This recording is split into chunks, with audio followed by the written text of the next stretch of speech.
what if I went all in on referrals and I took a massive step back from social media? And at this point, referrals generate 100% of my revenue. Invest in case studies, people.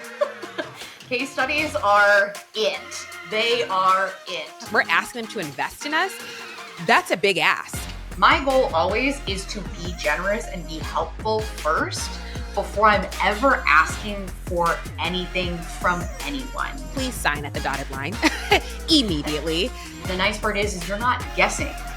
You're getting that information directly from clients. I think the really important thing to remember about referrals is that you're playing a long game. The best type of marketing, hands down, is word of mouth, and yet we don't spend a lot of time investing in that area of our business. Many of us rely on social media to get our name out there, and while that is important, nothing beats knowing that there are people out there who know and love your business and are willing to share your work with others. So how can we invest in our referral marketing strategy? Well, today on the podcast, we have Sara McCabe, who is a people and business development consultant, and she's sharing with us how she was able to stop leaning on social media for leads and focused only on referral marketing. Her strategies of how she's turning her clients into raving fans is pure gold. So if you want to learn how to do the same thing, then this episode is for you. Hello, Sara. Welcome. How are we doing today? Great. Thank you for having me. Well, thank you for being here. We are just so excited because I feel like we hear this all the time as business owners, that the best type of marketing is word of mouth marketing, right? It is the best way. Hearing people talk about your products and services. And also people are also burnt out from social media. So I think also looking at your business and your marketing strategy holistically, this would be a good conversation to do that. So thank you so much for being here. Thank you. I'm really excited. It's one of my favorite topics. Yes. Well, great. Okay. So let's hop on in. First of all, let's just start with your business journey, right? I really want to hear about your journey from kind of where you started to where you are now, and what kind of led you to focusing more on word of mouth marketing. Which I told you, this is my favorite question. I'm going to do my best. We'll keep this very short and sweet. I don't want to give you a monologue. But for the last 12 years, I've worked in people and business development. So 4 years ago, before I started my own business, I was a business development manager for a retail company for North America. So essentially what that means, because what is that even? What I did was I oversaw store openings for that business, as well as rolling out any operational initiatives, as well as people and development initiatives. So it's kind of funny because I think people, when they hear operations and people, they feel like two very different career paths. Mm-hmm. But for me, they're sort of inextricably linked. You need both. You need people and you need systems. And so for almost the entirety of my career, I've really focused on those two aspects within business, and I got burnt out. So, long story short, that role required an insane amount of travel. 8 months at a time I was gone, and I would be home for a few days. So I had what I would call a table flip moment where I decided, I can't do this anymore. This isn't working for me. And I also really wanted to work with a company that I felt like aligned with my values. So after leaving that company, I interviewed at a few other places and sort of felt like I was going to run into a lot of the same issues. And so I honestly felt like I was left with no choice but to start my own business. I had intentions of doing that later on in my career. I didn't think I would do it as soon as I did, but I really sort of felt like I was left with no choice. And so 4 years ago, I started my own business, and here we are. Well, first of all, that's amazing because I can definitely relate to that, because I absolutely similarly, I had a big flip the table moment and kind of just said, screw it, and started my business. I had no money in the bank. I was living paycheck to paycheck. And that's hard. And that's hard. But I literally was like, what I'm experiencing currently, whatever's on the other side has to be better than what I'm currently experiencing it. So, which I know not everybody starts their business that way, but which I don't recommend. I had someone ask me the other day, I had someone reach out. They're like, can I talk about another consultant reached out. They're like, can we talk about you starting your own business? And I said, I wouldn't recommend doing what I did. I wouldn't. It was stressful in a lot of ways that it didn't need to be stressful, but I felt like I didn't really have an option. So I did what I did. So you did what you did. Yeah, there's no Yeah. shame in that. Of course, everybody's journey looks different, but yes, Yeah. to your point, would not recommend. And so one thing that I'm really, I love that we can relate on that. So one thing that I'm really curious about is to know what exactly made you kind of lean into more with word of mouth marketing? Mm. Yeah, so this was way back in 2022. So every Mhm. year, I mean, I love how can't you be a said that way. I love how you said way way back back in when it was like 2022. a Is year it ago. made just 2 years ago not feel like an entire lifetime ago? The business landscape that we've navigated in the last 2 years feels like every year feels like a gauntlet running your own business. But at the start of 2022, I was doing what I always do, which is I look at my data, I look at the numbers, and I see what they're telling me. And at that point, so for the entirety of 2021, I'd really sort of gone all in on social media marketing, primarily focusing on TikTok. And I posted every single day, multiple times a day. And I mean, if anyone's done that, they know the time investment that it takes to show up and to do that. And I'd been relatively successful, and I'd been able to build an audience of about 17,000. Um, but when I looked at what that was able to generate for my business, for my revenue, it really wasn't that much. It generated about 10% of my total revenue for the business. But from a time investment perspective, it was Mhm. astronomical. But when I looked at other areas and where the majority of my revenue was coming from, it really was already at that point coming from word of mouth. And it was kind of funny because it wasn't even something that I had intentionally been focusing on. I was fortunate enough that I had clients that wanted to sort of share their experience, with others in their community or other businesses that were similar to theirs. But that was where I had that turning point where I sort of asked myself that question: what if I went all in on referrals and I took a massive step back from social media? And so that's what I really experimented with for 2022. And when I looked at the data again, I was able to generate another $50,000, saving myself a ton of time. And so I felt like, okay, we're just going to continue to double down on that. And at this point, referrals generate 100% of my revenue. I don't get any business through social media. Not to say that it doesn't play a part, but all of my Mhm. business is generated through referrals.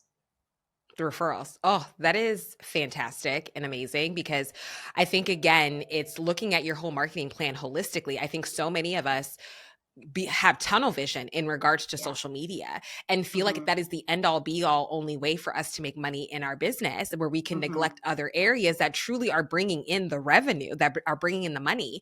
And so one thing that I'm really curious about, I had a couple questions, but the first one that I want to ask you is, outside of like revenue, what other analytics were you looking at to really make this, to come to this conclusion? I mean, I was looking at my social media analytics. I was Mm, looking at what people were saying when they were reaching out to me, who was referring mhm, them. So the types of clients that I was getting referrals from, and also the quality of the referrals that I was getting, because I think that's the other piece that we mhm, sort of not forget to talk about, but not all referrals are created equal. And you want to make mhm, sure that if you're going to build your business primarily on referrals, you want to make sure that you're getting really high quality referrals. So I looked at all of those. I looked at what was generating revenue, who was sending referrals, the quality of those referrals, the size of those projects that were coming my way because of those referrals. So I looked at the whole landscape really to be able to assess, okay, what types of clients do I really want to connect with that are going to send the best quality referrals my way? mm. That is so, so key. That is so important and such a good question to ask. I love that. And so let's backtrack it a little bit. So what does your system look like? Like, how are you building this relationships, right? Because I think that's so important Mhm. for referral marketing, right? Like really building those relationships and nurturing, providing the best client experience possible so that they're talking about you outside of the room. I mean, data has literally shown that 88% of people will talk to mention a brand at least once a week to Yeah. friends or and family when they have such a wonderful experience with that brand. So how Mhm. are you nurturing these relationships? What systems do you have in place to do that? So when it comes to, it's sort of this holistic. So I guess I could even start with the way that I wrap every project is without fail, I'm going to ask for you to take a survey. And in that survey, I'm really asking a lot of questions to try to understand what your decision-making process was, where you were at before you decided to reach out to me, what it was that you enjoyed so much about us working together. And I mean, I asked those questions in a lot of different ways. Subtle changes in those questions really yield so much information to help me understand, where does this client land on my doorstep? Where are they at when they're coming to me? And that, I think, is such crucial information to have. Um, I also have a background in learning and development. So I sort of liken it to that, where you really want to understand, how is someone coming to me? When they knock on my door, what state are they in? What are the feelings that they're having? What information do they need to make a decision? What information do they need to feel supported? What do these people love? What are they excited about? What do they want more of, in our time together? So that really starts to shape the entire client process. But I gather that at the end of every single client project through that survey. Once I get that survey back from clients, I'll review it. And then more often than not, if it's a great testimonial, which I feel like, knock on wood, I'm very lucky that, 100% of my surveys end up with really great testimonials. I'll reach out to them after and I'll ask, are there 3 people, or is there anyone that that you think could benefit from working with me? And they will either directly link me with someone there, or they'll often say, I'll keep you in mind. And a few months down the line, typically an email will pop up into my inbox, and it'll be a referral from that past client. So from the start of my client process, not to ramble on for too long, so please let me know if this is too long of an answer, but I will, any inquiry that I get, I send them a survey that they have to fill out before I hop on the phone. And the reason being is, I want to make the most of our initial conversation together. So I have to have some context, some understanding of where that client is at, where their business is at, what problems they're experiencing, in order for me to be able to come to the table with a ballpark of what would need to happen project wise, but also budget wise. And so I ask very simple questions. Even 3 questions can help everyone prepare for a sales call, a discovery call of sorts. Basically, I'm asking, what are you experiencing in your business? What have you done to try to fix that? And what outcome do you want from our time together? Those 3 questions tell me right away, what does this person value? What are they experiencing emotions wise, tangibly in the business? And that helps me start to flesh out an idea. I really use that discovery call to dig deeper, to try to understand, what are the main issues, because people tend to come to you, and maybe you also experience this. People come to me a lot with what I would call our secondary issues. They're not actually the main problem. They're sort of symptoms of what the main issue is. And so I use that call to start outlining that what you're experiencing are symptoms. This is actually what the main issue is. And that alone tends to build the type of trust that you need to get people excited and willing to invest, in a 6-month long project or in a 4-month long project. So I get that survey. We hop on a call if I feel like I'm the right person to help them. From there, I will send a proposal out and I detail everything. So every single phase of the project, what the deliverables are, the work that we're going to be doing together, the investment, the breakdown. I, of course, include case studies that are similar to the work that we would be doing, other testimonials that I feel like support that process. As a side note, invest in case studies, people. Case studies are it. They are it. If you don't want to sell your work, a case study will sell your work. It does such a fantastic job of really spelling out, this is what I do, this is what I'm capable of, and these are the results that it generates. And I have found, since I've been, really started investing in case studies, my conversion rate has increased. When I'm sending out proposal, I see an uptick in my conversion rate. It does a lot of the heavy lifting for you. You're not having to sell so much. It does the job for you. And from there, we kick off the project. I could go into more detail about what that looks like, but as a whole, that's sort of how I gather the information to build a system that's suited to the type of clients that I want to work with, and what the start of that process looks like. Yeah, I mean, there's so many things that you shared that I think are so key. Number one, with the survey is huge, right? I think especially asking and sending a survey at the end of your experience with a client is such a great way to have that necessary feedback so you can go and put tweaks in your systems, just get a better understanding of how to show up as a business owner. But I loved what was key was that how you were saying like, hey, are there 3 people that you think could benefit from my service? And so you have already provided such an amazing client experience that these people are like, oh my gosh, yes, I can already think of 3 people. Let me connect with them and let me connect you with them. And so already you don't have to do any of that heavy lifting either. They're doing the work for you. Which is, they are, and they're excited to. And I think they're excited to do it. You've got to do it. And this is something that I feel like I sort of often say again and again and again. Stop waiting. The minute that I wrap with a client, I am immediately sending out that survey. And that's because they're sort of in this shiny moment where we've solved a lot of the problems. They're so excited. They feel like a weight has been lifted off. They've had a great time with you. And that's the moment to say, you're excited.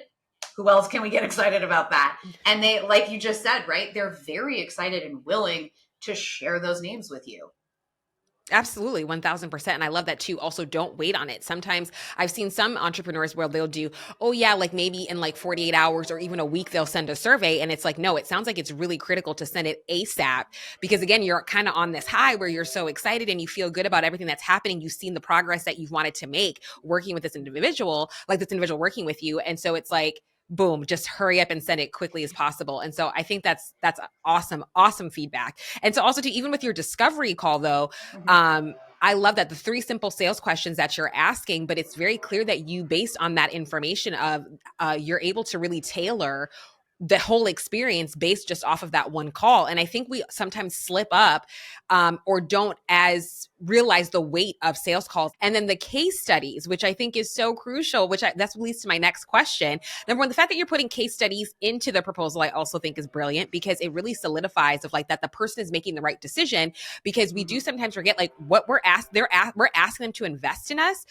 That's a big ask, right? So it's like really making sure of like at times where people might be like, am I making the right decision? You already have those case studies in there to remind them that they're making the right decision. So like, please sign at the dotted line immediately. Immediately. This makes business sense to do this, right? I think people forget, regardless of however much money I'm asking for someone, and it's all sort of relative, right? You have contracts that are $30,000 contracts or $40,000 contracts, and then you have contracts that are $3,000 contracts.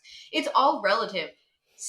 For some people, the $3,000 is a massive ask, and I want to respect that. And I still want to make people feel comfortable in knowing that any amount of money that you invest with me is a smart, savvy business decision. It's strategic for you to do this, right? It's going to pay in dividends, right? And yes. I think a fantastic way to do that is case studies, primarily because it sort of lends itself to the fact that this is another way of thinking about it in terms of word of mouth, right? It's not me saying that it was a fantastic experience. It's the data saying that this is a worthwhile investment. And it's also the fact that clients enjoyed the experience so much. It was so helpful to their business that they've chosen to invest their time in sitting down, right? So they have to sit down for an hour-long interview with, I have someone who writes the case studies for me. We sort of collaborate on the questions that we're going to ask the clients together, but these clients volunteer an hour of their time to sit down and be interviewed about, very minute details of the process and what it felt like, for them, on the other end as a client, to have me take them through this whole process, what it did for their business, what it did for them, what it did for their team. And that is so powerful because it's not me saying that I'm great and I can help you. It's companies saying that I'm great and Sara can help you, and you would be foolish not to hire her. That is far more powerful than me saying that. Absolutely. 1000%. And so in terms of case studies of how you're conducting it, what essentially just makes a great case study? I think a lot of us, as business owners, we hear about that, right? Case studies always show your social proof, like show the proof. But I do think like case studies, you have to be very strategic in how you're putting them together. And so what does that look like for you? What makes a good case study? Um, a couple of different things. I think first and foremost, it's good to have a range of case studies depending on what your focuses are. So I'll use my business as an example. Because I do operational development and I also do people development, it's helpful for me to have two different distinct examples of what a project would look like. So, for example, if I'm consulting for a franchise and we're looking at all of their training and development programs, right? I'm going to have a case study that outlines that entire process. How did I approach that? What did the development look like? And what were the results of that, right? So, really spelling out to someone what it looks like for you to work with me in terms of learning and development programs, onboarding programs, things of that nature. The other side of that is operations. So when I'm saying I'm going to go into your agency and I'm going to clean up all of your operations, I really need to be able to spell it out. And I think it's so important for work like mine or a business like mine, where everything you do is completely custom. That can feel fairly ambiguous to a lot of people. Even the word consultant is like, what is that? What do you really do? I sort of joke all the time that people are like, people in my life that are close to me are like, Sarah's a consultant. She works in business. What does that really mean? And so I have to know that people who are landing on my doorstep probably have a similar thought process. They don't really know what it means for me to come in and make your operations more efficient or streamline your operations. So I really have to walk them through that entire process so they are more reassured in that, okay, first we start with an internal analysis. From there, then we start to develop sales. Then we go to project management. Then we go to HR. So they get to see, okay, in its entirety, this is what it looks like for Sara to work with us in this way. So I think that is really helpful, right? To have case studies that reflect sort of your areas of focus. But the second piece, I think, is to have case studies that the clients are the types of clients that want to sort of sing your praises. And what I mean by that, and I'll give you an example. At one point in my business, I knew that I sort of wanted to take that next step up. And I really wanted to get closer to working with the types of companies that I was working for when I was working in corporate. I wanted to work with bigger teams. I wanted to solve bigger problems. And at that point, I really wasn't on any of those companies' radar. I was working with a lot of smaller teams, solopreneurs at that point. And so I made a very conscious effort to start building a relationship with a woman that I'd known who she had grown her marketing agency exponentially in the last couple of years.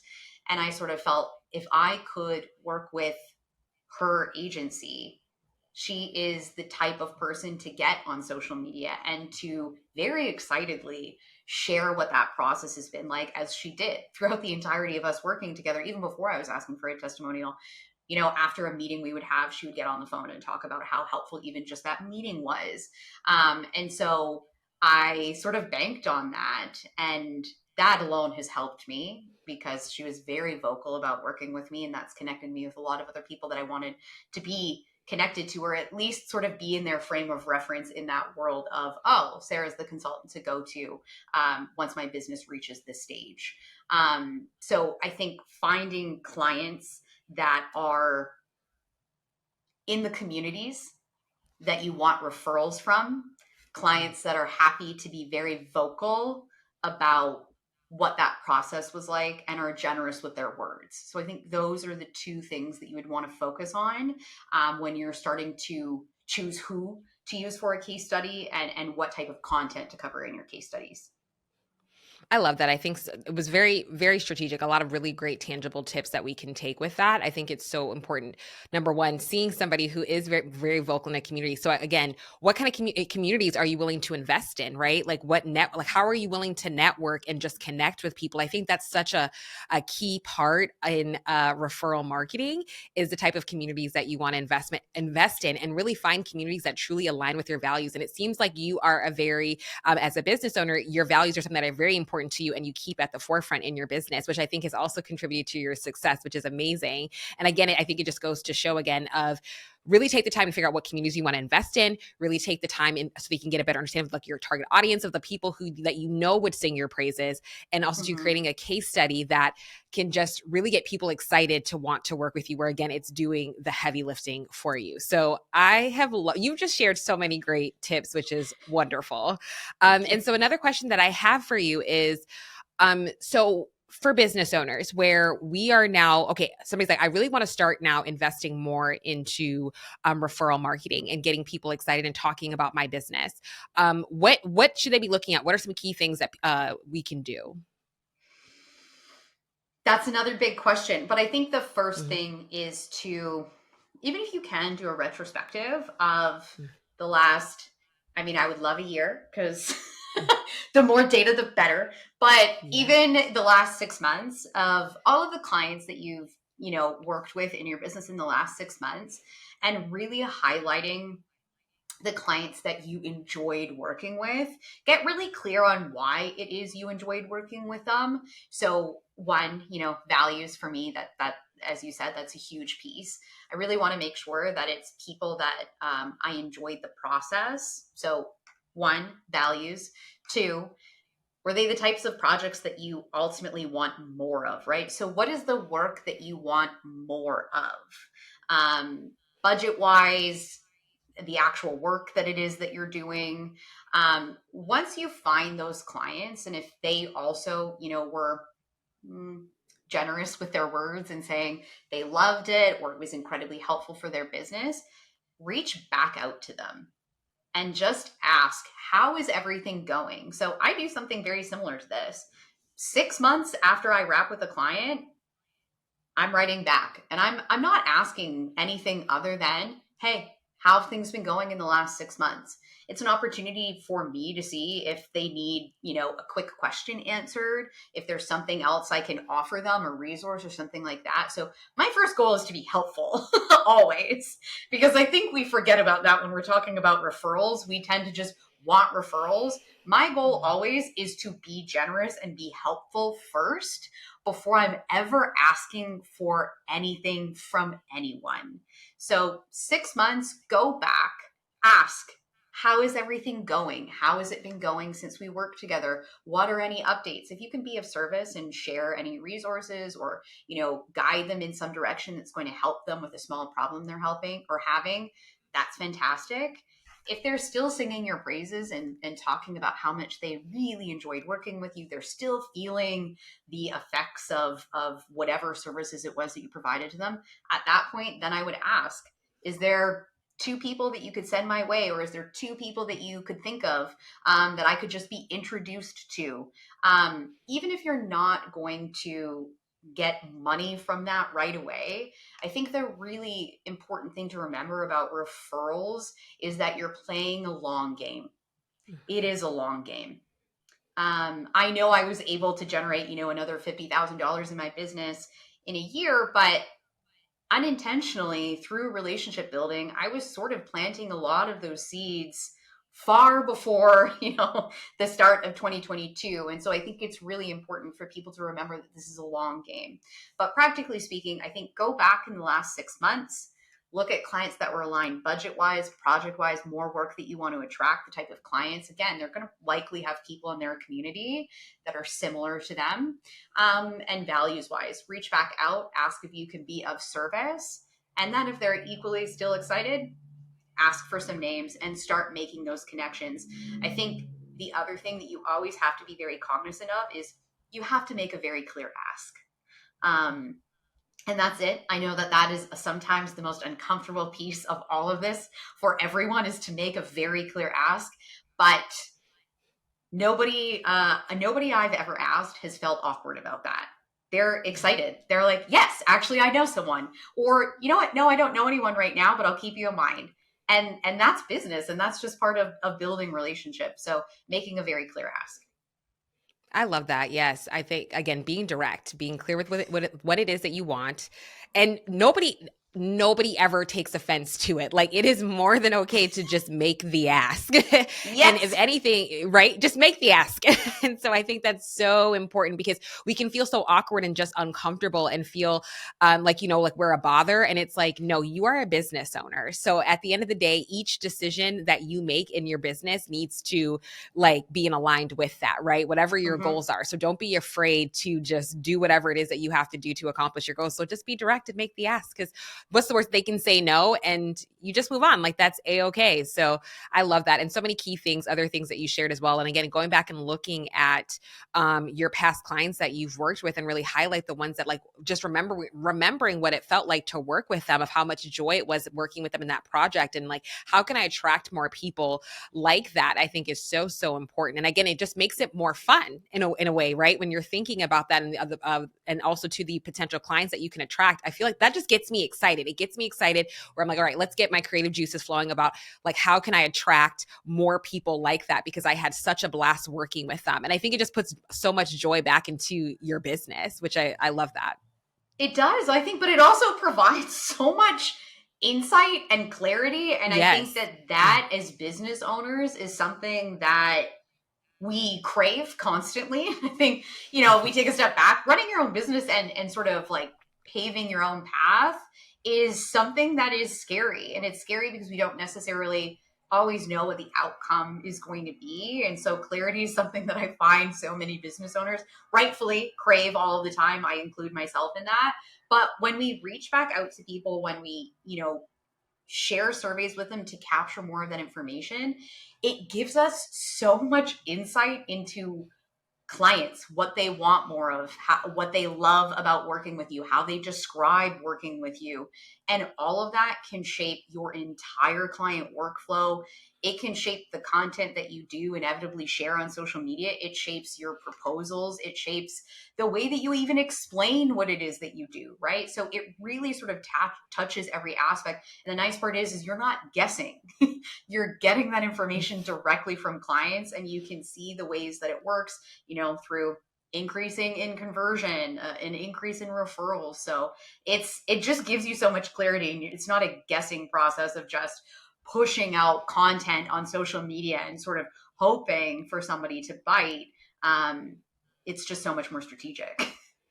So much more strategic, and lets you know exactly where to be more intentional with spending your time, because as business Mhm. owners we wear so many multiple hats, especially as we're starting out and as things keep evolving. And so you can't be everywhere, so be strategic and use that data to figure out, okay, what's going to be the most beneficial for me, what's going to give me the most bang for my buck. And so Exactly. I think that's key. Another thing that I'm really curious about, because we've talked about communities earlier, has, and that's fine if it hasn't, but has partnerships and collaborations, has that also played a part in your referral marketing strategy? And if so, how?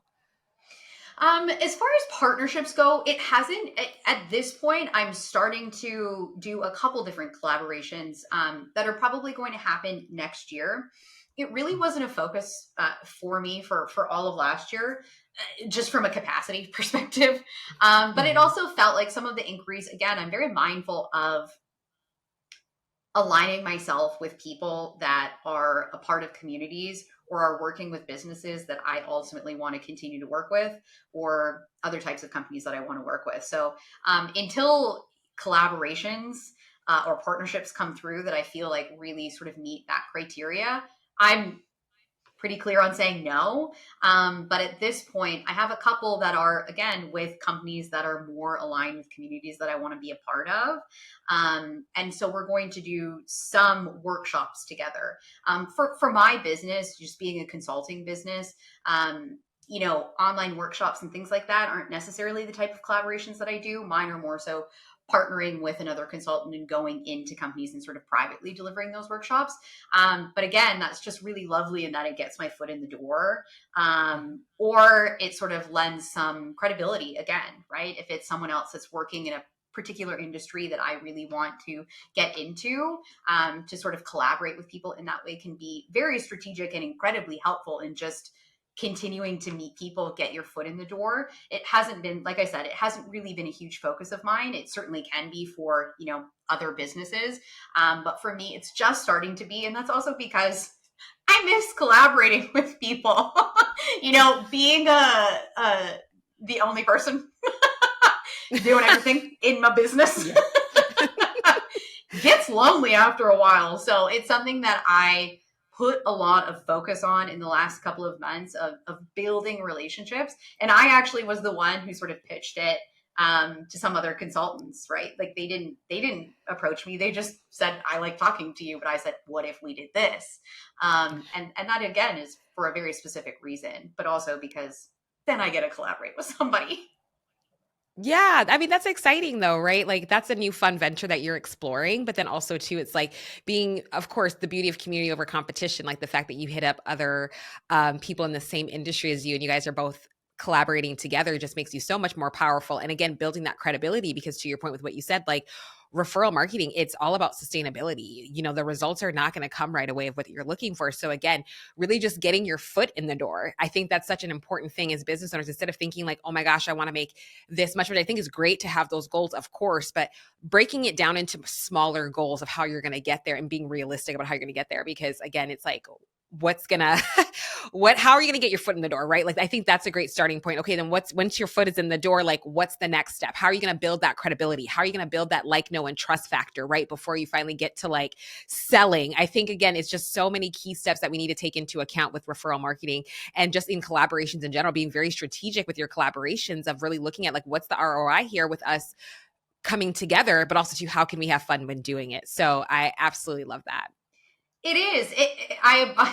And to just really sort of echo everything you said, it's such a long game, and I don't know that people are always aware of that. And I'll give you an example. A franchise company that I'm consulting for right now, at the start of this year, so I guess it would have been in 2022, they reached out to me to do one singular workshop. They were having a sort of company-wide retreat. They wanted me to come in and do a singular workshop. I said, that's great. I can do that. So what I did is I came in, I delivered that workshop. I sent a survey to the owner of that franchise, of that company. And they had such wonderful things to say. And they said, let's keep in touch. So I followed up 6 months later. And now, I have a monthly retainer with them. But that is something that took almost a year to sort of slowly get to. So if you can always get your foot in the door with something like a workshop or something that's sort of smaller scale, it gets you in front of that person. They get to see a fraction of what you're capable of. And you have to put in the work to continue to stay in touch, in contact with those people and remind them, hi, I exist. I'm here and I'm still killing it. And here's a case study. Look at this case study. Yes. So one of our previous guests too in a previous episode, Lucretia Davis, she said there's money in the follow-up.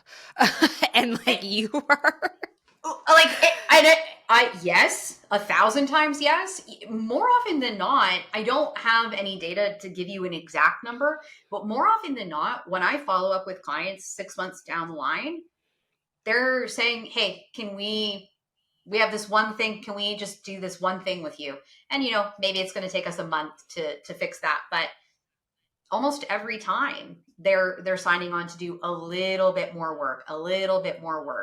And you can continue to build on that. And I mean, the cost of acquiring any client from a social media perspective is so high versus if you can retain clients or get them to do the heavy lifting through referrals. It's just so much better. There's established relationships. There's so much more trust, which just makes the work such a joy to do. Yes, 1000%. Oh, I have loved this conversation. Like there's so many things even within my own systems, like my own client flow. And I mean, again, how can I really nurture and build these, like continue to deepen the relationships with my current clients, right? And just learn more about just the power of referral marketing. And so this conversation has been wonderful. And so a question that I always love to end with is, what do you think the biggest differentiator is between the businesses that succeed and the ones that fail?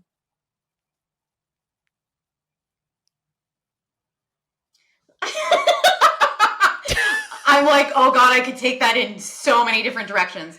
You sure can. I think you're like, don't do it, Sarah. You could, but don't. I think to keep it short and sweet, it's probably the ones who ask for what they want. I think that's the biggest thing. But beyond that, it's the people that are genuinely of service, and their top priority is making sure that you are helpful to somebody. Boom. That was great. I could keep going, but that was great though. Simply that, right? Again, make the ask. It's okay to be direct, and it's okay to ask, and also to always coming from a place of service, always asking, how can I serve this person? I think of myself too, of how I started my own business. There were so many wonderful people who came in that exact way and didn't ask for anything in return. And so now even me, myself as a business owner, that's how I always come to other people. Like, how can I serve you? How can I support you? And how can I help you? And I realized that as that has taken my business so much further, right? Just being of service to others, and doing it in a way that where you're, where it's almost like you don't want anything in return, right? Because I feel like that pays off later on, because then when people are thinking about something of like, hey, I have this person that can help me with this, you're the top person that comes top of mind immediately. So again, that's just the power of referral marketing. And so thank you so much, Sara, for being here. You have given so many tangible tips on how we can just get better at that, how we can nurture our relationships with clients, and overall just be much more powerful with our brand in referral marketing. And so where can people find you to connect with you? As much as I've said I'm not on social media, I am still on social media. I mean, so I don't post very much, but I am frequently on stories. So at Sara C. McCabe Consulting, you can go there. I story every day. And what I do is I like to share. I'm passionate about teaching. So I teach or I mentor outside of my business. And so I love to show up and share on stories any information that I think is going to be helpful. And that is, again, in my two areas of focus. So operations and people development. So you can find me on there just about every day sharing stuff, not posting that much, but certainly on my story. And if you ever want to reach out and connect and just ask me any questions, I love that. I love meeting people. I love sharing anything that I can to make anybody's life easier in business. So go ahead and shoot me an email at info@Sara C. McCabe. I love connecting. So those are the two best places to find me. Yes. Oh, well, thank you. Thank you so much for being here on the show. And if you are listening, until next time. That ends our episode of the Independent Business Podcast. Everything we've discussed today can be found at podcast.honeybook.com. Head to our website to access for show notes, relevant links, and all of the resources that you need to level up. And if you've enjoyed today's episode, be sure to subscribe to the podcast to make sure you never miss our future content. Drop us a review and leave our guests some love on social. And thank you again for listening.